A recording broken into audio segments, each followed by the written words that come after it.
Today we will talk about CAPF Assistant Commandant Paper 2 which is of 200 marks. ठीक है कि इसको strategise कैसे करें, कवर कैसे करें, कितने सेक्शंस होते हैं इसमें, टॉपिक कितने होते हैं, वेटेज कितनी होती है एंड कितने मार्क्स का होता है. ठीक है, सेक्शन वाइज हम सबके ऊपर बात करेंगे. तो सबसे पहले हम इसका स्ट्रक्चर देख लेते हैं कि ये 200 मार्क्स का जो पेपर है, ठीक है, इसका स्ट्रक्चर क्या है. So first of all we have essays. Total हमारे पास 6 ऐसे दिए होते हैं. ठीक है, 6 ऐसे हमें दिए होते हैं क्वेश्चन में. आउट ऑफ दो 6 essays we have to answer any 4. ठीक है, हमें 4 जो है ऐसे लिखने पड़ते हैं आउट ऑफ 6. आउट ऑफ 6 हमें 4 ऐसे लिखने पड़ते हैं. ठीक है, वी हैव टू राइट 4 ऐसे आउट ऑफ 6. ये जो 4 ऐसे हैं टोटल 80 मार्क्स के होते हैं. It means 1 essays is equal to 20 marks. आपका 1 ऐसे 20 मार्क्स का होता है. एंड हर ऐसे की वर्ड लिमिट होती है 300 वर्ड्स. 300 वर्ड्स हर ऐसे की वर्ड लिमिट होती है. सो यू कैन अज्यूम कि आपको 2.5 से 3 पेजेस तक लिखना होगा. ठीक है, 2.5 to 3 पेजेस आपको लिखना होगा हर एक ऐसे. And 1 essays is equal to 20 marks. Total 4 essays आपको लिखने होते हैं. This is all about essays. Then next you have argument writing. Next आपने आर्ग्यूमेंट राइटिंग लिखनी होती हैं जिसमें फेवर में एंड अगेंस्ट में आपको पॉइंट्स लिखने होते हैं. ये आपको 2 लिखने होते हैं. इसमें आपके पास कोई चॉइस नहीं होती. आर्ग्यूमेंट्स 2 ही दिए होते हैं एंड 2 ही आपने लिखने होते हैं. ठीक है, आपके पास कोई चॉइस नहीं होती आर्ग्यूमेंट राइटिंग में. एंड ये काफ़ी ईजी होता है. ठीक है, जस्ट फेवर एंड अगेंस्ट में लिखने होते हैं. एंड अगर आपको उस टॉपिक की नॉलेज है तो ये प्रेटी इजी होता है आपके लिए. ठीक है, एंड इसके भी 1 आर्ग्यूमेंट जो है वो 20 मार्क्स का होता है. मीन्स 2 हैं तो हम वी हैव 40 मार्क्स. ठीक है, एंड इसकी वर्ड लिमिट जो है अगेन 250 to 300 वर्ड्स के आसपास होती है. Then we have report writing. Report writing होती है. इसमें भी आपके पास कोई चॉइस नहीं होती. आपको 2 रिपोर्ट्स लिखनी होती हैं आउट ऑफ 2. ठीक है, 2 आउट ऑफ 2 आपको लिखनी होती हैं रिपोर्ट्स. एंड 1 रिपोर्ट जो है आपकी 10 मार्क्स की होती है. ठीक है, 10 मार्क्स की एक रिपोर्ट होती है आपकी. इसमें भी आपके पास चॉइस नहीं होती. एंड रिपोर्ट प्रेटी इजी होती है. एक पेज पर ही मोस्टली 1 पेज पर आपकी ये हो जाती है. ठीक है, एंड 200 वर्ड्स की होती है ये. You can stretch it up to 1.5 page. ठीक है, एंड अलग अलग इश्यूज़ पे आते हैं. जैसे न्यूज़ की रिपोर्ट्स लिखते हैं ना, वैसे ही उसी स्ट्रक्चर में लिखनी होती है. We will talk about this letter. Then we have 4th number पे precis writing. We all know precis writing जो है 1/3 करना होता है. ठीक है, आपको पैराग्राफ दिया होता है. डिफरेंट पैराग्राफ्स दिए होंगे. 4 to 5 पैराग्राफ्स होंगे. एक स्टोरी दी होगी सिंपली. एंड उस स्टोरी को जो नंबर ऑफ वर्ड्स हैं उसको आपने 1/3 लिमिट में आपने उसके क्रक्स को लिखना है. ठीक है, प्रेसी राइटिंग में. एंड प्रेसी राइटिंग आपको सिर्फ एक लिखनी होती है. एंड दी भी आपको एक ही होती है. 1 आउट ऑफ 1 लिखनी होती है. एंड 15 मार्क्स की होती है. बहुत इजी होती है प्रेसी राइटिंग. इसमें ऐसा कुछ नहीं होता कि आपको स्पेशली प्रिपेयर करना पड़े. बट या copy paste is not प्रेसी writing. ठीक है, हम इसकी भी बात करेंगे आगे. देन वी हैव कॉम्प्रिहेंशन हमारे पास, जिसमें से हमें टोटल 5 क्वेश्चंस मिलते हैं. ठीक है, एक क्वेश्चन जो है आपका 4 मार्क्स का होता है. ठीक है, सो 5 into 4 इज इक्वल टू 20. एक क्वेश्चन आपका 4 मार्क्स का होता है. ये फ्री के नंबर होते हैं. ठीक है, कॉम्प्रिहेंशन, ग्रामर, ये फ्री के नंबर होते हैं. Then we have grammar. Last में हमारे पास ग्रामर है. 25 मार्क्स की आती है. जिसमें से रीराइट आते हैं आपको. टोटल 10 होते हैं. 10 में से 10 लिखने होते हैं. मीन्स आपको एक्टिव फॉर्म में दे देगा. लेट्स अज्यूम एक्टिव फॉर्म में दे देगा और कहेगा कि उसको पैसिव में कन्वर्ट करो. डायरेक्ट लिखा होगा, डायरेक्ट टू इनडायरेक्ट कन्वर्ट करो. सो ऐसा सिमिलर आपको देगा. ठीक है, then you have sentence making होगी. इसमें आपको ईडियम देगा. ठीक है, फॉर एग्जांपल कोई वर्ड दे दिया एंड उस वर्ड को यूज़ करके आपको सेंटेंस मेकिंग करनी है. टोटल वो भी 5 होते हैं, 5 आउट ऑफ 5 आपने लिखने होते हैं। Then we have correcting sentences, correction करनी होती है, ठीक है। 5 दिए होते हैं एंड ग्रामेटिकली देखने से सही लगते हैं बट वो सही होते नहीं है, कुछ ना कुछ उसमें प्रॉब्लम होती है, उनको सही करना होता है एंड रीराइट करना होता है नीचे। सो ये तो था हमारा पेपर 2 का स्ट्रक्चर कि पेपर 2 कैसे होता है, क्या उसका सीक्वेंस होता है एंड वेटेज क्या होती है। नाउ इनको प्रिपेयर कैसे करें, how to prepare this paper second. So first of all we'll talk about essay. हम एसे की बात करते हैं। लेट्स चेंज द कलर, ठीक है। या तो सबसे पहले हमारे पास ऐसे राइटिंग है। ऐसे हमने ऊपर देखा कि आपको 4 ऐसे लिखने होते हैं। यू हैव टू राइट 4 ऐसे। हर ऐसे आपका 20 मार्क्स का है। You have 80 marks. सबसे ज़्यादा मार्क्स आपके ऐसे में से। बट ऐसे में जो ऐसे की प्रिपरेशन है, जो प्रिपरेशन है ऐसे की, this is GS based. GS based for example आपकी इकोनॉमी की नॉलेज, आपकी पॉलिटी की नॉलेज, जियोग्राफी की नॉलेज, करंट अफेयर्स की नॉलेज, वो सब कुछ आपका मिक्स होकर आपके ऐसे में यूज़ होगा। वो सब कुछ आपका ऐसे में यूज़ होगा। सो स्पेसिफिकली आप ऐसा नहीं कह सकते कि मैं ऐसे के लिए प्रिपेयर कर रहा हूँ।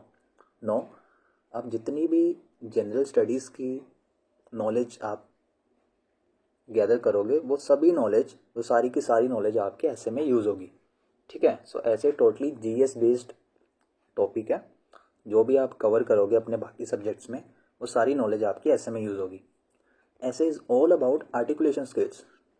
ऐसे जो है वो आर्टिकुलेशन स्किल की बात करता है। मीन्स आपको जिस टॉपिक के ऊपर ऐसे दिया गया है, जिस टॉपिक के ऊपर आपसे पूछा गया है, उसको तरीके से लिखना आना चाहिए। जो टॉपिक आपको दिया गया है उसको आपको अच्छे तरीके से लिखना आना चाहिए। जो आपके माइंड में है, जो थॉट आपके माइंड में है, ठीक है, जो थॉट आपके माइंड में है वो पेपर पर भी वैसा ही होना चाहिए। That is called articulation skill. जो आपने सोचा वैसा ही आपने प्रेजेंट किया, दैट इज आर्टिकुलेशन स्किल। सो ऐसे जो है आर्टिकुलेशन स्किल की बात करता है कि आपकी जो डिफरेंट डिफरेंट पर्सपेक्टिव से नॉलेज है, पॉलिटी पर्सपेक्टिव से, इकोनॉमी पर्सपेक्टिव से, करंट अफेयर्स की है, वुमेन पर्सपेक्टिव से, ऑल ओवर सोसाइटी पर्सपेक्टिव से, जो भी आपकी नॉलेज है आप उसको कैसे प्रेजेंट कर रहे हो ऐसे में flow wise, that is called your articulation skill. And ये स्किल आपकी प्रैक्टिस से आएगी। ये आर्टिकुलेशन स्किल आपकी प्रैक्टिस से आएगी। अब आप पॉलिटी पढ़ रहे हो, लक्ष्मीकांत पढ़ रहे हो, ठीक है, इकोनॉमी भी कवर कर रहे हो, आप करंट अफेयर्स भी देख रहे हो, ज्योग्राफी पढ़ रहे हो, अलग अलग पर्सपेक्टिव से डिफरेंट डिफरेंट डायमेंशंस की आपके पास नॉलेज है। बट वो नॉलेज जब आप पेपर पर उतारोगे एंड उसके बाद उसको खुद चेक करोगे या किसी और से करवाओगे, तब आपको पता चलेगा कि ये ऐसे के अकॉर्डिंगली सही है या फिर नहीं, ठीक है। नाउ ये आर्टिकुलेशन स्किल जो है, अब कोई भी ये स्किल लेकर तो पैदा नहीं होता है ना, आपको ये ओवर द टाइम डेवलप करनी पड़ती है। सो ये डेवलप कैसे होगी, ये होगी थ्रू न्यूज़पेपर। आप न्यूज़पेपर पढ़ते होंगे आई गेस, द हिंदू या फिर इंडियन एक्सप्रेस या फिर कोई और, जो भी न्यूज़पेपर आप फॉलो करते हो, वो न्यूज़पेपर में स्पेशली एडिटोरियल सेक्शन दिया होता है। जो एडिटोरियल सेक्शन होता है उसमें सबसे ज़्यादा आर्टिकुलेशन स्किल्स जो हैं हमें देखने को मिलती हैं, ठीक है। बाकी टॉपिक्स अगर हम देखते हैं एडिटोरियल सेक्शन के अलावा, उसमें जस्ट इन्फॉर्मेशन प्रेजेंट होती है। बट एडिटोरियल सेक्शन जो है किसी एक टॉपिक पर अच्छे से डिटेल स्टडी होती है, ठीक है। सो न्यूज़पेपर में स्पेशली एडिटोरियल सेक्शन जब आप पढ़ते हो, ओवर द टाइम, ये वन टाइम प्रोसेस नहीं है, ओवर द टाइम उसको पढ़ पढ़ कर आपका ब्रेन जो है यूज टू हो जाता है, आपका ब्रेन यूज टू हो जाता है। सो इसी तरीके से आप आर्टिकुलेशन स्किल को अपनी डेवलप कर सकते हो, ठीक है। This is all about articulation skill कि आपके पास नॉलेज है या फिर आप नॉलेज गैदर कर रहे हो जीएस से या फिर करंट अफेयर्स से, एंड देन आप उसको पेपर पर प्रेजेंट कर रहे हो। आपने कोई टॉपिक उठाया, for example role of pressure groups in society, pressure groups का role in society, this is your topic. अब आप उस टॉपिक को प्रेजेंट कैसे करोगे, that is your articulation skill, and वो आपकी प्रैक्टिस से ही आएगी। वो ऐसा नहीं होगा कि आप ओवर द नाइट आपके पास नॉलेज है एंड आप सुबह उठे एंड आपने सोचा कि मैं एक अच्छा से ऐसे लिखूंगा इस टॉपिक पर, वो एक दिन में नहीं होगा, ओवर द टाइम वो चीज़ डेवलप होगी। Then we have PYQ analysis. ये PYQ एनालिसिस मैं हर वीडियो में बात करता हूँ PYQ एनालिसिस की, बिकॉज ये बैकबोन है, यही आपका पेपर क्लियर करवाएगी। बिकॉज नंबर ऑफ बुक्स हैं, नंबर ऑफ चैप्टर्स हैं, ठीक है, अलग अलग कोचिंग इंस्टीट्यूट्स हैं, आप सबको फॉलो नहीं कर सकते। Just stick to PYQs। ये आपको गाइड करेंगे, ये आपको थीम्स बताएंगे कि किस थीम में से ऐसे आ रहा है। फॉर एग्जांपल वुमन पर आ रहा है, आर्मी पर आ रहा है, ठीक है, एजुकेशन पर आ रहा है। सो जब आप ऐसे के PYQ देखोगे, CAPF पेपर 2 के PYQs देखोगे एटलीस्ट लास्ट 5 ईयर्स के, आपको थीम्स पता चलेंगे, एंड उन्हीं थीम्स पर आप ज़्यादा फोकस करोगे। जब आप न्यूज़पेपर रीडिंग करोगे तब आप उन्हीं टॉपिक्स पर ज़्यादा एम्फेसाइज करोगे, ठीक है। उसके बाद साइड बाय साइड आप नोट मेकिंग भी करोगे, बिकॉज जो स्कैटर्ड नॉलेज है आपकी, आप आज आपने न्यूज़पेपर पढ़ा, उसमें एडिटोरियल था कोई जो कि डिफेंस टेक्नोलॉजी की बात कर रहा था, ठीक है, डिफेंस टेक्नोलॉजी की बात कर रहा था। आपने नेक्स्ट डे कोई और एडिटोरियल पढ़ा जो कि बात कर रहा था वुमेंस की, विमेन रिजर्वेशन इन पार्लियामेंट, ठीक है। नेक्स्ट डे आपने फिर कोई और पढ़ा जो बात कर रहा था हमारी रूरल इकोनॉमी की। सो आप डे बाय डे अलग अलग तरह के एडिटोरियल पढ़ रहे हो, ठीक है, बट ये नॉलेज आपकी लॉस्ट हो रही है, फेड हो रही है आपके माइंड में। So you have to make notes, ठीक है। डिफेंस का पढ़ा आपने, ठीक है, मैं नहीं कह रहा कि आप पूरा ये बुक लेकर, एक नोटबुक लेकर नोट्स बनाते रहो। जस्ट A4 शीट में कुछ स्पेशल चीज़ें, जैसे डिफेंस की बात की, डिफेंस टेक्नोलॉजी की, सो उसमें लिख दो कि ओके गवर्नमेंट जो है डिफेंस इनोवेशन के लिए, डिफेंस टेक्नोलॉजिकल इनोवेशन के लिए ये स्टेप ले रही है। यूथ को गवर्नमेंट मोटिवेट कर रही है इस स्कीम के थ्रू। डिफेंस एक्सपो हो रहा है हमारे यहाँ पे, सो आप उन चीज़ों को लिख लो, ठीक है। जस्ट A4 शीट में लो, लाइन लगाओ, सिर्फ उस चीज़ को लिख लो। आपने वुमन रिजर्वेशन का देखा, यहाँ पर लिख दो कितने % वुमन इंक्रीज़ हुई हैं पार्लियामेंट में, कितने % वुमेन हमारी स्टेट असेंबलीज में इंक्रीज़ हुई हैं। सो ये चीज़ें आप लिख लो। सो ये फैक्ट आपके तब काम आएंगे जब आप ऐसे लिखोगे, ठीक है, जब आप ऐसे लिखोगे तभी आपके काम आएंगे।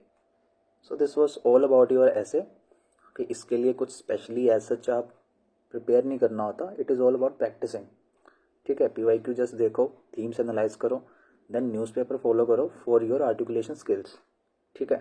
देन साइड बाय साइड आप प्रैक्टिस करते रहो, because practice is the key. आप वीकली बेसिस पे कोई भी टॉपिक उठा के, फॉर एग्जांपल जितने भी न्यूज़ में रहते हैं, डिफेंस वाला मेजरली रहता है, ठीक है, डिजिटल इकॉनमी वाला है हमारा, इलेक्शन के ऊपर है, देन प्रेसिडेंट्स रोल है, प्राइम मिनिस्टर्स रोल है, वुमेन है हमारा, एजुकेशन है, नंबर ऑफ टॉपिक्स हैं आपके, ठीक है। वीकली बेसिस पे कोई 1-2 टॉपिक्स उठाकर ऐसे लिखो, देन उसको खुद चेक करो या किसी और से करवाओ, ऐसे ही आपकी इम्प्रूवमेंट होगी। ओवर द नाइट कभी भी इम्प्रूवमेंट नहीं होती, ठीक है, ओवर द नाइट इम्प्रूवमेंट नहीं होती। So this was all about your ऐसे।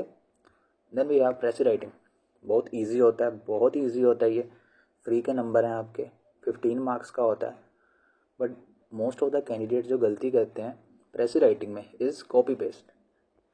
आपको 4 to 5 पैराग्राफ्स दिए होते हैं, ठीक है, 1/3 आपने करना होता है, ये सबको पता होता है। वो क्या करते हैं, 2 लाइनें यहाँ से उठाते हैं, 2 यहाँ से, 2 यहाँ से, टोटल 1/3 करके लिख देते हैं। उनको लगता है मेरा प्रेस राइटिंग हो गया, 15 मार्क्स की है, आराम से 7 to 8 नंबर मेरे मिल जाएंगे एंड मैं मेरिट में आ जाऊँगा। बट ऐसा होता नहीं है। क्लियरली मैंशनड होता है प्रेस राइटिंग में कि यूज़ योर ओन वर्ड्स, कि अपने खुद के शब्दों में लिखो, कॉपी पेस्ट ना करो, ठीक है। उन्होंने खुद लिखा होता है, बच्चे कॉपी पेस्ट करते हैं एंड उनके नंबर नहीं आते, फिर वो बोलते हैं कि UPSC जो है डिस्क्रिमिनेशन करता है, बट ऐसा नहीं होता। So do not copy paste, ठीक है। जो पैराग्राफ्स दिए होते हैं उनको अच्छे से पढ़ो। आपकी प्रेस राइटिंग में आपकी रीडिंग स्किल्स होनी चाहिए, आपकी रीडिंग स्पीड होनी चाहिए कि आप फास्टली रीड कर सको, ठीक है। बिकॉज बड़ा सा पैराग्राफ होता है, आराम से तो आप पढ़ने बैठ गए तो आपका टाइम उड़ जाएगा, आपको पता भी नहीं चलेगा, ठीक है। सो फास्ट रीडिंग की आपकी हैबिट होनी चाहिए, यानी ये हैबिट आपकी डेली न्यूज़पेपर वगैरह पढ़कर ही डेवलप होगी, ओवर द नाइट ये चीज़ नहीं होगी, ठीक है। सो आपने पैराग्राफ्स पढ़ लिए, उसके बाद वो मेनली बात किसकी कर रहा है, क्योंकि ऑफकोर्स अक्सर ऐसा होता है ऐसे राइटिंग में, बिकॉज मैं भी जब प्रैक्टिस करता था, पेपर देता था, तो मैंने भी ये चीज़ फील की थी कि वो स्टार्ट करता है किसी और टॉपिक से। फॉर एग्जांपल एग्रीकल्चर से स्टार्ट कर दिया, ठीक है, पूरा एग्रीकल्चर की बात करता रहा एंड तक, बट उसका एम्फेसिस जो था टेक्नोलॉजी पे था। जो एम्फेसाइज कर रहा था वो टेक्नोलॉजी पे कर रहा था कि टेक्नोलॉजी जो है एग्रीकल्चर में ग्रो कर रही है या फिर कैसे हम यूज़ कर सकते हैं। सो ये आपको पता होना चाहिए, क्योंकि स्टार्ट से लेकर एंड तक उसने बात की एग्रीकल्चर की, बट उसका एम्फेसिस कहाँ पे था? उसने एम्फेसाइज किया टेक्नोलॉजी पे, बायोटेक्नोलॉजी या फिर मैकेनिकल टेक्नोलॉजी, अदर तरह की टेक्नोलॉजी पे उसने बात की। ये चीज़ आपको पकड़नी आनी चाहिए, ठीक है। This is the central idea. यही चीज़ आपको लिखनी है अपनी प्रेसी में, आपको यही चीज़ लिखनी है। एंड कुछ स्पेशल चाहिए नहीं होता प्रेसी राइटिंग के लिए, जस्ट डू PYQs, बिकॉज सबसे ज़्यादा इंपॉर्टेंट जो है कोई भी एग्ज़ाम के लिए उसके PYQs होते हैं। PYQ लो, गूगल पर प्रेसी राइटिंग के लिए सर्च मारो, आपको बहुत n नंबर ऑफ़ टॉपिक्स मिल जाएंगे। या फिर गूगल नहीं भी करना तो आप जस्ट PYQ उठाओ, उसमें से 1/3 करके, ठीक है, पढ़ने की हैबिट डालो, 1/3 करके उसका जो main idea, main central theme जो है उसको एनालाइज करने की कोशिश करो, तो आपको ये पता चल जाएगा। बिकॉज ये जस्ट एनालिटिकल स्किल मांगता है आपकी, कोई स्पेशल नॉलेज नहीं मांगता। सारा कुछ आपके सामने दिया होता है, प्रेसी राइटिंग में पूरा पैराग्राफ दिया होता है आपके सामने, बस इसको 1/3 करना होता है। ये इतना डिफिकल्ट थोड़ी है। फ्री के नंबर हैं ये, 15 मार्क्स का होता है। ईजीली आपको 7 to 8 मार्क्स मिल जाएंगे अगर आप अच्छे से लिख कर आते हो। मोर देन इनफ मार्क्स होते हैं इतने, ठीक है। So this was all about your precis writing. Then we have comprehension. Again मैं इसको फ्री के मार्क्स बोलता हूँ, बिकॉज सामने आपको पैराग्राफ दिया हुआ है, क्वेश्चन पूछ रहा है, इसी पैराग्राफ से आपको आंसर करना है। कुछ डिफ़िकल्ट नहीं होता ये, जस्ट आपकी स्पीड रीडिंग होनी चाहिए, बिकॉज बड़े बड़े पैराग्राफ्स होते हैं, टाइम कम होता है। सो स्पीड से अगर आप इसको रीड कर पा रहे हो तो ही आप सभी क्वेश्चंस का आंसर कर पाते हो। अदरवाइज़ आप आराम से लगे हो एक एक लाइन पढ़ने, तो आप लॉस्ट हो जाते हो एंड आपका टाइम हो जाता है over. So just analytical skill मांगता है कि आपने पैराग्राफ पढ़ा एंड झट से आपने इसके जो सेंट्रल आइडिया था, थीम था, उसको पकड़ लिया, ठीक है। एंड मैं क्या करता हूँ कॉम्प्रिहेंशन में, पहले पैराग्राफ नहीं पढ़ता, मैं पहले क्वेश्चन पढ़ता हूँ, ठीक है। 5 क्वेश्चन होते हैं, 4 मार्क्स का एक होता है। सो पहले क्वेश्चन पढ़ो कि वो बात किसकी कर रहा है। वो बात करेगा कि ऑथर ने किस कॉन्टेक्स्ट में बात की है, इन्फ्रेंस क्या था, मेन सेंट्रल आइडिया क्या है, थीम क्या है। जिस भी वर्ड की बात कर रहा है उस लाइन को पकड़ लो, देन उस पर्सपेक्टिव से इस पैराग्राफ को रीड करो, ठीक है। देन आपको आप अच्छे से उसका आंसर पता चलेगा। अदरवाइज़ आपने पहले पैराग्राफ पढ़ लिया, बाद में आपने क्वेश्चन देखा कि वो तो पूछ रहा था इन्फ्रेंस के बारे में, अब आपको पता ही नहीं चला इन्फ्रेंस क्या था, आपने तो सेंट्रल थीम पकड़ लिया। अब आप फिर से पढ़ोगे इन्फ्रेंस के लिए, सो आपका टाइम ख़राब हो जाएगा, ऐसे टाइम वेस्ट हो जाएगा। सो इट्स बेटर कि आप पहले क्वेश्चन पढ़ो, बाद में पैराग्राफ पढ़ो, ठीक है। एंड अगेन कॉम्प्रिहेंशन के लिए कुछ स्पेशल ऐसा नहीं कि कहीं से बुक खरीदो पढ़ो, इट्स जस्ट प्रैक्टिस। ये सिर्फ प्रैक्टिस है और कुछ नहीं है, ठीक है। आराम से PYQ उठाओ। मैंने खुद इसके लिए कुछ स्पेशल नहीं किया था, 2 बार एग्ज़ाम क्लियर किया है, स्पेशली कुछ भी नहीं किया इन सब के लिए। जो मैंने खुद किया मैं वही आपको बता रहा हूँ, ठीक है। PYQ उठाओ, उसी में से क्वेश्चन है, उसी को प्रैक्टिस करो, उसी के आंसर देखो, जस्ट हो जाएगा। कुछ स्पेशल तो है नहीं इसका, हाँ। सो एंड जो वर्ड्स होते हैं, जैसे मैंने अभी बात की, थीम लिखा होता है, इन्फ्लुएंस लिखा होता है, सेंट्रल आइडिया लिखा होता है, और भी कितने तरह के वर्ड्स लिखे होते हैं, उन वर्ड्स पर फोकस करना। जैसे थीम है एंड सेंट्रल आइडिया, इसमें आप पैराग्राफ के बाहर नहीं जा सकते। जो पैराग्राफ दिया होता है आपको, कॉम्प्रिहेंशन दिया होता है आपको, ठीक है, आप उस कॉम्प्रिहेंशन वाली नॉलेज से बाहर नहीं जा सकते थीम एंड सेंट्रल आइडिया के केस में। बट अगर वो इन्फ्रेंस पूछ रहा है तो आप बाहर जा सकते हो, मीन्स तब आप अज्यूम कर सकते हो। अगर क्वेश्चन है कि भाई आप क्या इन्फर करते हो इस पैराग्राफ से, तो आप अज्यूम कर सकते हो कुछ भी उसके रिलेटेड। बट अगर उसने थीम या सेंट्रल आइडिया पूछा तो आप अज्यूम नहीं कर सकते। अब ऐसी चीज़ें आपको PYQ से पता चलेंगी, ठीक है। देन प्रैक्टिस पास पेपर, हर बार की तरह यही आपका सेवियर है, यही आपको मेरिट में लेकर आएगा, यही आपको मेरिट में लेकर आएगा। इसके अलावा कुछ ज़्यादा ज़रूरी नहीं है, ठीक है। So this is all about your comprehension. Then we have अपनी ग्रामर, फ्री के मार्क्स, मैं इसको फ्री के मार्क्स बोलता हूँ, ठीक है। एंड ये इंग्लिश इसके लिए आपकी थोड़ी बहुत इंग्लिश लैंग्वेज के ऊपर कमांड होनी ज़रूरी है, थोड़ी बहुत इंग्लिश लैंग्वेज के ऊपर कमांड होनी ज़रूरी है। एंड वो कमांड कहाँ से आएगी? मेजरली न्यूज़पेपर पढ़ के या फिर इंग्लिश मूवीज़ वेब सीरीज़ वगैरह देखकर। बट आई डोंट थिंक कि आपके पास उतना टाइम होगा कि आप डेली इंग्लिश मूवीज़ देख रहे हो एंड इंग्लिश लर्न कर रहे हो। सो newspaper is the best source, ठीक है। वहाँ से आपकी करंट अफेयर्स भी कवर हो जाएंगे एंड आपकी स्पीड रीडिंग भी बढ़ेगी, इंग्लिश स्पीकिंग स्किल भी आपकी इंक्रीज़ हो जाएगी। सो जस्ट इसके लिए ग्रामर के लिए आपके पास कमांड होनी चाहिए। देन ऊपर हमने देखा ही था कि यहाँ पर या कि आपको रीराइट करना होता है, आपको रीराइट करना होता है सेंटेंस, कि आपको दिया होगा एक्टिव, आपने पैसिव में जाना होगा। सो अगर आपको रियली लगता है कि यार मेरी तो इंग्लिश स्पीकिंग स्किल इतनी अच्छी नहीं है एंड दैट्स वाई मुझे लगता है कि मेरा ग्रामर का स्कोर उतना अच्छा नहीं बन पाता, तो डू वन थिंग कि मैंने ग्रामर के ऊपर एक वीडियो बनाई थी, ठीक है।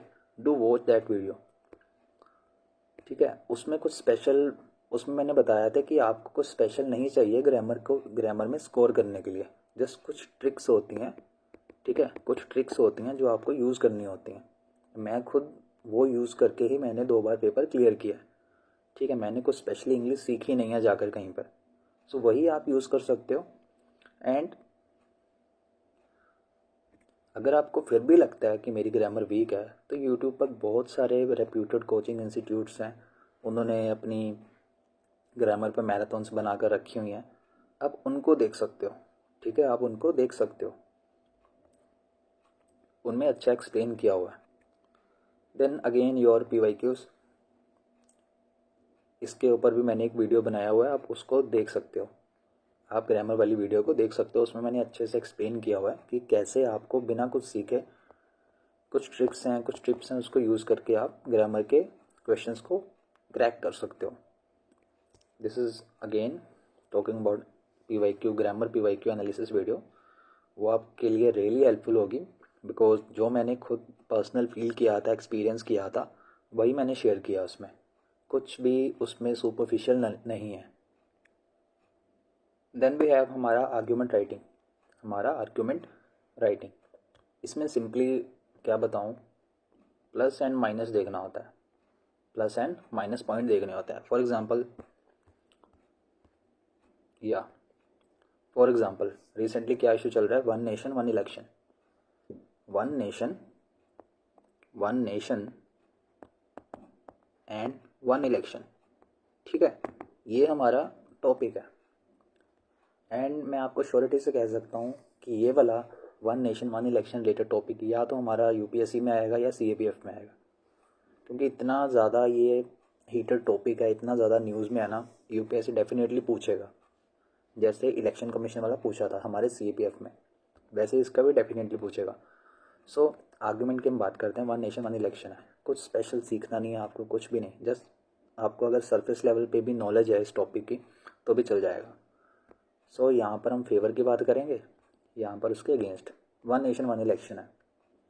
सो इसका प्लस पॉइंट कौन सा है? आर्गूमेंट राइटिंग में यही करना होता है हमें, फॉर एंड अगेंस्ट में लिखना होता है। सो इसका प्लस पॉइंट ये है कि जो एडमिनिस्ट्रेटिव कॉस्ट है इसकी, वो रिड्यूस हो जाएगी। एडमिनिस्ट्रेटिव कॉस्ट इसकी रिड्यूस हो जाएगी, बिकॉज बार बार इलेक्शंस नहीं होंगे, जिससे एक्सपेंडिचर ओवरऑल कम हो जाएगा।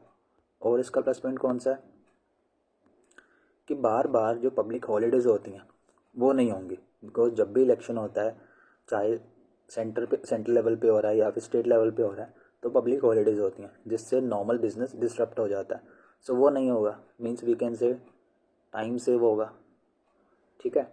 एडमिनिस्ट्रेटिव कॉस्ट रिड्यूस होगी, टाइम सेव होगा। थर्ड इज़ गवर्नमेंट जो है मेजर इश्यूज़ पर काम कर पाएगी, जो मेजर इश्यूज़ होते हैं नेशनल लेवल पे उनके ऊपर काम कर पाएगी। Because one nation one election में क्या होता है, लोकसभा के एंड स्टेट लेजिस्लेटिव असेंबलीज के इलेक्शन साइमल्टेनियसली होंगे। इसका मतलब ये नहीं है कि सेम डे पे होंगे, no, it means phase wise होंगे। फॉर एग्ज़ाम्पल आपका फर्स्ट जनवरी को, लेट्स अज्यूम 1 जनवरी को आपकी वोटिंग है फॉर लोकसभा, 3 या फिर 4 जनवरी को आपकी स्टेट लेजिस्लेटिव असेंबली के लिए होगी, एंड सो ऑन। ये उसका फेज वाइज है, ठीक है, ऐसा नहीं है कि सेम डे पे होगा। सो ये है। देन अगेंस्ट में क्या है इसका पॉइंट है, अगेंस्ट में ये है कि जो रीजनल इश्यूज़ हैं उसको इम्पोर्टेंस नहीं मिलेगी, क्योंकि हर स्टेट है, इंडिया के डिफरेंट स्टेट्स हैं, हर स्टेट का अपना कोई अलग इशू है, ठीक है, हर स्टेट का कोई अलग इशू है। सो स्टेट इलेक्शन होते हैं स्टेट लेवल के इश्यूज़ पर, ना कि नेशनल लेवल के इश्यूज़ पर। सो स्टेट रीजनल इश्यूज़ जो हैं, स्टेट लेवल इश्यूज़ जो हैं, उनको इम्पोर्टेंस नहीं मिलेगी। और इसका नेगेटिव पॉइंट कौन सा है, जो रीजनल पॉलिटिकल पार्टीज़ हैं उनका सिग्निफिकेंस लूज़ हो जाएगा, कैसे? क्योंकि नेशनल लेवल पर जो नेशनल लेवल पर पार्टी है उसके पास रिसोर्सेज ज़्यादा होंगे, फंड्स ज़्यादा होंगे, मशीनरी ज़्यादा होगी। सो वो सब कुछ यूज़ करके इन्फ्लुएंस करेगी रीजनल इलेक्शन को, जिससे रीजनल पॉलिटिकल पार्टी का सिग्निफिकेंस जो है वो रिड्यूस हो जाएगा, ठीक है। ये तो था सेकंड पॉइंट। थर्ड पॉइंट कौन सा है इसका, फेडरलिज्म। थर्ड पॉइंट है इसका फेडरलिज्म। ऐसा भी कहा जाता है कि 1 नेशन 1 इलेक्शन जो है, इसमें सबसे ज़्यादा बेनिफिट जो मिलेगा वो रूलिंग गवर्नमेंट को मिलेगा एट सेंट्रल लेवल, जिससे ये फेडरलिज्म के अगेंस्ट है। सो ये हो गया हमारे पॉइंट। सो हमें जस्ट इतना पता था 1 नेशन 1 इलेक्शन क्या है, हमने इन दोनों के प्लस एंड माइनस पॉइंट निकाल लिए। सो ऐसा ही आर्ग्यूमेंट राइटिंग में होता है। अगर आपके पास सरफेस लेवल पर भी नॉलेज है तो भी आप आराम से उसके फेवर एंड अगेंस्ट में पॉइंट्स लिख सकते हो, कुछ स्पेशल नहीं करना होता। जस्ट आपको आर्ग्यूमेंट राइटिंग में थोड़ी सी इंट्रोडक्शन देनी पड़ती है, ठीक है। आर्ग्यूमेंट राइटिंग जैसे 1 नेशन 1 इलेक्शन था, आपने स्टार्ट कर दिया कि recently ex president Ramnath Kovind has submitted its report, कि रामनाथ कोविंद जो थे उनकी एक कमेटी बनाई गई थी जिनका उनको चेयरमैन बनाया गया था 1 नेशन 1 इलेक्शन के ऊपर। उन्होंने रिसेंटली अपनी रिपोर्ट सबमिट की है एंड उस रिपोर्ट में ये बात हुई है। या फिर आप ऐसे भी स्टार्ट कर सकते हो कि रिसेंटली गवर्नमेंट ने 1 नेशन 1 इलेक्शन पर बिल इंट्रोड्यूस किया पार्लियामेंट में, एंड 1 नेशन 1 इलेक्शन का पर्पस बताओगे आप, बस इतना बोल के 2-3 लाइन्स, फिर फेवर में पॉइंट लिखोगे, फिर अगेंस्ट में लिखोगे, ठीक है। 4-5 पॉइंट फेवर में लिखे, 4 पॉइंट अगेंस्ट में लिखे, लास्ट में वही आपने पॉजिटिव बात कर दी कंक्लूजन देके, बस हो गया आपका आर्ग्यूमेंट राइटिंग। कुछ स्पेशल नहीं करना, कुछ भी हाई फाई नहीं करना, बस इतना सिंपल है आर्ग्यूमेंट राइटिंग। फ्री के नंबर हैं, कुछ नहीं लिखना होता, बस ये करना होता है। ट्रस्ट मी, मैंने खुद इसके लिए कुछ स्पेशल नहीं किया, जो आपको बता रहा हूँ वही यूज़ किया है, उसी के बेसिस पे दोनों बार पेपर क्रैक किया। कुछ स्पेशल नहीं करना होता पेपर 2 के लिए। हाँ, जो मैंने बताया ये तो करना होता है, इसके अलावा कुछ और नहीं करना होता। सो this was it for your paper 2। कोई भी अगर आपका क्वेश्चन है, कोई डाउट है, एनी क्वेरी, आप कमेंट बॉक्स में बता सकते हो। And if you are new you can hit that red icon, means you can hit the subscribe button. And thank you for watching this session.